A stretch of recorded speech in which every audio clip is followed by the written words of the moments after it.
I truly believe that, despite a lot of the mess-ups that Bethesda has done over the last couple of years, the main one being that incomplete mess of a game called Fallout 76 that they sold for $60 and higher, Starfield is definitely set to be a game for the ages. This project was announced back in 2018, the same year Fallout 76 was released. So as you can imagine, Bethesda was already on some pretty thin ice. Starfield feels, I don't know, kind of special though. Like, Fallout 76 just felt like an in-between title that Bethesda put out just to satisfy people for the moment, which they completely failed at, by the way. Starfield feels like it'll be a modern-day Skyrim though. Not literally, of course. I'm not saying that this is the equivalent of the next Elder Scrolls game that's coming out, but I feel like it's gonna be that kind of game that gets released on the next 3 generations of consoles, moments that'll be memed into oblivion, modders who completely transform it into an entirely different game, that sort of thing. For those of you who don't know what Starfield is, let me break it down for you. Starfield is a highly anticipated action role-playing game that has been Todd Howard's dream to make for quite some time. It marks Bethesda's first new intellectual property in over 25 years. They're stepping out of their comfort zone and diving headfirst into the vastness of space. It's set in a space-themed universe and offers players the choice to experience the action from either a first-person or third-person perspective. Starfield boasts an open world, or rather an open galaxy, that's set within the Milky Way galaxy, and they claim that there are over 1,000 planets just waiting for you to explore. So yeah, you see that planet over there, Pluto? Well, you can't go there because it's not a planet.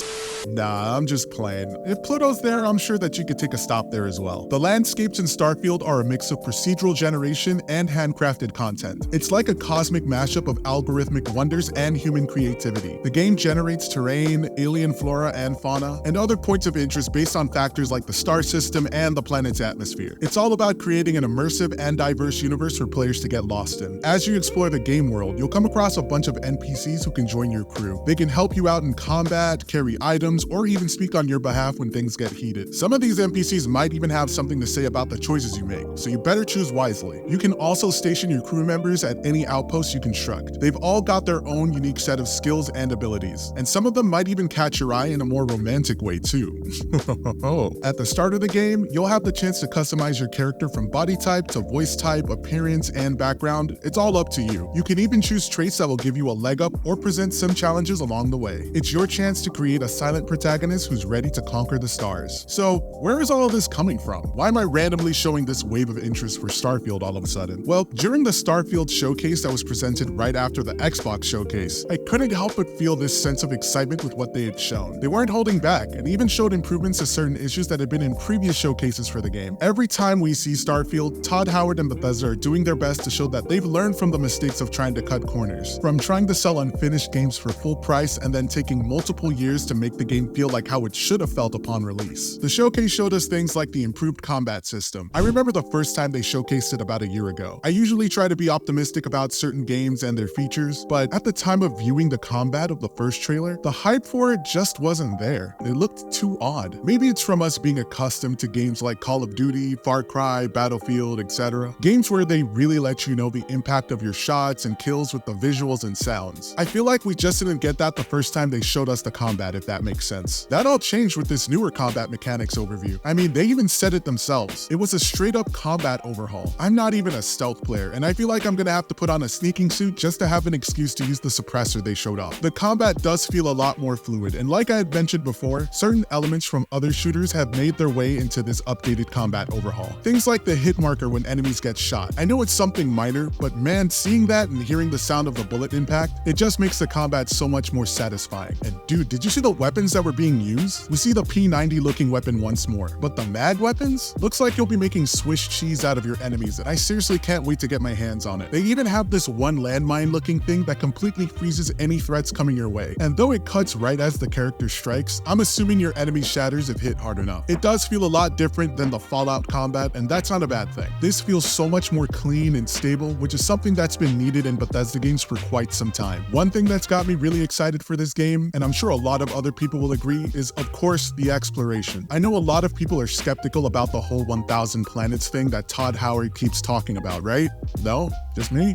Okay, well, we all know how I'm skeptical about the whole 1,000 planets thing that Todd keeps talking about, right? It's not so much that I don't think it can be done, but more so that there's only a certain number of planets that can be worked on before the other hundreds of planets get the random procedurally generated treatment. Even that isn't the worst thing in the world, but it's like I already get to experience that with No Man's Sky. I fully expect there will be some planets that will blow your mind and other planets that'll make you do a complete U-turn out of the atmosphere. But what I want is for each place that you do happen to visit is for there to be something interesting each time. Maybe I'm worrying over nothing, but I just feel like that'll be a tall order for Bethesda alone to tackle. So that would be one of the major things to fall upon the modding community. But we'll have to see what happens, I guess. From what they've shown so far from the exploration, the areas look incredible. I keep watching the presentation and get that feeling inside that just gets me more anticipated for a game that's coming out. And guys, that hasn't happened to me in years. Getting to scan the planets for materials, getting to lay down your base, the possibility of running into space pirates, or just the generated creatures running about, it all just adds on to the thrill of the adventure. Now, if you're like me, you'll love any chance you get at being able to create your own character. This character creation system, hands down, is the best character creation system that Bethesda has ever made. It's like with each release Bethesda does with their games, the characters get a little less ugly each time. And this is the best one yet because there are some pretty damn good looking characters in this game, and that's without the mods. They also said that this is the most simple character creator that they've made to date, but I can already sense that I'm going to be spending a lot of time in the character creation system. Speaking of creating things, what about ships and space flight? Bethesda is going to give us our own ship and pretty much let us do whatever the hell we want with it. We've seen all the great possibilities with space flight and ships in games like No Man's Sky, and it seems like Bethesda wants to join in on the intergalactic fun. From the hyperdrive features to the actual space combat and the unknown enemies you can encounter while simply floating through space, everything just looks incredible. I can already see the various mods that are going to be released in regards to spaceships. What I'm mostly looking forward to is being able to dock onto enemy or abandoned ships, and possibly taking them for myself if I need an upgrade or any extra ships to keep or sell. So now that we've explained the character creation and the stuff involving ships, let's talk about what we've gathered so far from what you'd actually be doing, being the captain of a crew and a member of the group known as Constellation. Known as the last true explorers of the galaxy, they're trying to find the answers to some of humanity's biggest questions. We get glimpses into alien artifacts, and once the player touches it, because, you know, we all like to touch stuff, the person I'm believing to be Sarah Morgan tells you that she believes that they're trying to find a way to contact you about your car's extended warranty.